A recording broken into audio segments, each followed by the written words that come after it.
वालेकुम जी। मेरा नाम सईद आसिम ज़फ़र है और मैं ज़फ़र सिक्योरिटीज़ का चेयरमैन हूँ। आज हमारी टीम एक मेंबर जो इसके साथ आप सारे मेरे ख्याल फेमिलियर हैं, हमारे ऑडियंसेस, नईम साहब हमारे साथ आज हैं, तशरीफ़ रखते हैं। और आई रिमेंबर नईम, जब आप आए थे तो आप याद करें कितने साल हो गए आपको? माशाल्लाह मैं 11 साल 11 साल हो गए। और आप सबसे पहले लेके आए थे किताबें मेरे पास। याद है आपको कि Yes. ये किताबें मैंने पढ़ी हुई हैं और ये वाली किताब बड़ी टेक्निकली बड़ी सुपीरियर है और बड़ी अच्छी अच्छी किताबें थी वो, है ना? यस तो उन किताबों का नतीजा बताएं, क्या आपको फील हुआ उन किताबों का नतीजा? बेसिकली आसम में जो स्टडी है ना और लगातार पढ़ना है वो एक मिथ है इसकी। किसी भी फील्ड में जो बंदा चाहता है कि सक्सेस हो तो लगातार स्टडी, मुख्तलिफ किताबें, हर किस्म की किताबें, उस पार्टिकुलर जो सब्जेक्ट है उसके हवाले तो से। टेक्निकल जो आपने किताबें पढ़ी थी उनमें से कोई रिकमेंड की आपने अपने ऑडियंस को कि यार ये पढ़ ले तो इससे आपको काफ़ी कुछ टेक्निकल हो जाता है, या अभी भी आपका बिलीफ है जो मेरा भी था कि जब खुद अपनों को पढ़ती है तब सारा कुछ सीख लेता है बंदा? किताबी knowledge is different, practical knowledge is totally different. हाँ, लेकिन जो अप्लाई तो करना है ना, जब पढ़ा ही नहीं है तो फिर अप्लाई क्या करेंगे। तो रिकमेंडेशन जो मेरी रही है, बहुत सारे हमारे दोस्त जो पूछते हैं कि कौन कौन सी किताब पढ़े, तो मेरे ख्याल में जो 9th और 10th एडिशन है, एडवर्ड एंड मैगी, और क्लासिकल पैटर्न में, चार्ट पैटर्न में, एनालिसिस में, अभी तक यानी कि 1952 में उन्होंने किताब छापी, पहला एडिशन, और अभी स्टिल जो साइकोलॉजी है वो इंटरप्रेट करती है, वो वही करती है। तमाम जो पैटर्न है और तमाम जो चीज़ें उन्होंने बयान की हैं उस वक्त, अब भी वही अप्लाई है मार्केट। तो आजकल बड़ा शोर है एआई का, आर्टिफिशियल इंटेलिजेंस का और सेल्फ ट्रेडिंग प्लेटफॉर्म्स का कि जी आपको कोई भी ट्रेड करना है तो जो सेल्फ ट्रेडिंग है उनमें एल्गोरिदम डाल दें और वो आपको पैसे बना के देता है। इसके बारे में क्या आपने स्टडी किया? हाँ जी, बिल्कुल किया। आर्टिफिशियल इंटेलिजेंस बेसिकली पूरी तरह जो एक ह्यूमन बिहेवियर है उसका मुतबादल नहीं हो सकता। सही। और मार्केट में टोटल जो ट्रेड है, जो इन्वेस्टमेंट है, वो डिपेंड करती है, वो ड्राइव होती है ह्यूमन साइकोलॉजी से। जिस तरह का इमोशन है, जिस तरह का ट्रेंड है सोसाइटी में, विद इन इकोनॉमी, वो ड्राइव करता है मार्केट्स को। और आर्टिफिशियल इंटेलिजेंस बकाते खुद उसी जो पैटर्न है, वो जो ट्रेंड है ना, उसको ही तो आजकल के जो एआई बॉट्स हैं उनको तो बड़ा ह्यूमन इमोशंस और ह्यूमन साइकोलॉजी और सारा कुछ पढ़ाते हैं।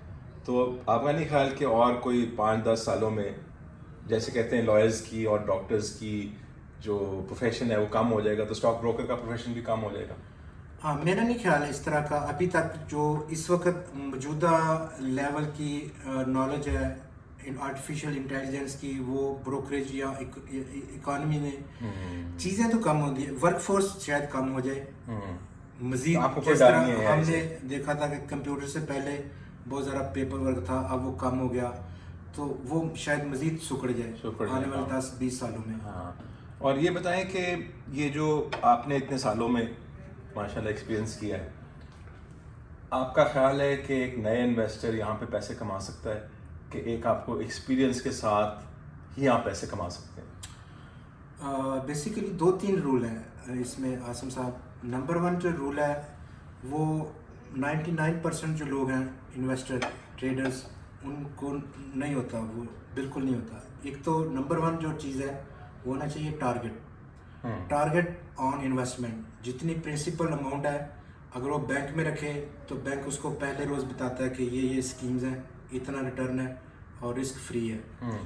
लेकिन जब वो मार्केट में आता है उसके पास कोई टारगेट नहीं होता, और उसको टारगेट खुद सेट करना है कि अगर मैं यहाँ पर इतनी अमाउंट लगा रहा हूँ, बैंक मुझे दे रहा है, रेट ऑफ इन्फ्लेशन ये है, रुपया डिवैल्यू होगा, सारी कॉस्ट डालकर उससे ऊपर उसको एक सेट करना चाहिए टारगेट, रेट ऑफ रिटर्न का।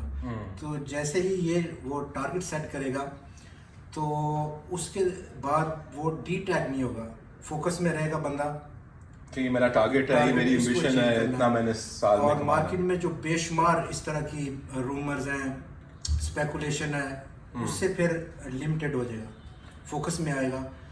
तो ये जो एक टारगेट, रीजनेबल टारगेट होना चाहिए हर इन्वेस्टमेंट का। जैसे मुझे उसने फ़ोन आया, उन्होंने कहा जी मेरे पास 5 लाख रुपए और मैंने घर का खर्चा चलाना है इसे, तो मैंने उनको सिंपली यूज़ कर दिया, मैं कहा जी ये एक अमाउंट बहुत छोटी है और इससे घर का खर्चा नहीं आप चला सकते महीने का। तो आपका ख्याल है कि कोई लिमिट ऑफ टारगेट इन्वेस्टमेंट के साथ प्रोपोर्शन होता है या नहीं? मेरे ख्याल में 2 से 3 पोर्शन में डिवाइड करना चाहिए इन्वेस्टर्स को। एक तो उसको लॉन्ग टर्म का व्यू रखना चाहिए कुछ स्टॉक्स में कि वो खरीदे अच्छे और जो फंडामेंटली फाइनेंशियली साउंड है जिसमें उसको पे आउट भी आ रहा है, तो एक पोर्शन ये होना चाहिए। दूसरा पोर्शन होना चाहिए थोड़ा सा शॉर्ट टर्म ट्रेड का, हफ्ता 10 दिन महीना जो ट्रेड है एक्साइटमेंट रहे थोड़ी सी, सही स्पोर्ट पे ले और टॉप पे बेच दे, रेजिस्टेंस पे बेच दे। तो ये 2 उसके पास होने चाहिए। हम लंबा नहीं करना चाहते interview, I mean in the sense कि हम ये लंबी टॉक नहीं करना चाहते, हम तो शॉर्ट ही रखना चाहते हैं। बट नेक्स्ट टाइम मैं आपसे रिक्वेस्ट करूँगा कि आप ना थोड़ा सा कमोडिटीज़ के बारे में भी, जो जिसमें गोल्ड है, क्रूड है और बाकी कमोडिटीज़ आती हैं, कॉपर और सिल्वर वगैरह, तो इनके बारे में भी थोड़ा सा इनको गाइड करें क्लाइंटों को कि वो कैसे ट्रेड कर सकते हैं और क्या चीज़ उसमें प्रैक्टिकली बेहतर है या नहीं बेहतर stock market, Pakistani stock market. ये हम नेक्स्ट टाइम पे छोड़ेंगे। आप प्लीज़ हमें सब्सक्राइब भी करें और लाइक भी करें और शेयर भी करें ताकि हम ज़्यादा से ज़्यादा व्यूअरशिप्स आपसे ले सकें और नईम साहब को हम ज़्यादा से ज़्यादा इनकी नॉलेज को हम ज़्यादा से ज़्यादा आपके साथ शेयर कर सकें। Thank you very much everybody. अल्लाह हाफिज़।